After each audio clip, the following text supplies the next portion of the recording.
their efforts were to, two of the individuals were seeking to fly to Syria.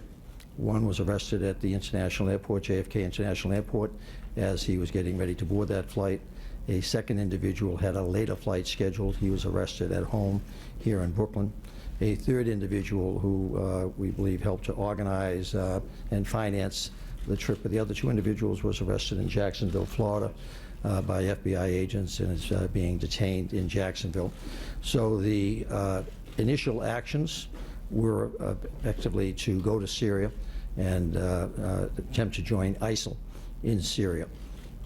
If they were not able to go, that they would seek to acquire weapons here, handguns, machine gun, and seek to attack very specifically police officers, and so that that those aspirations were made quite clear by their own statements.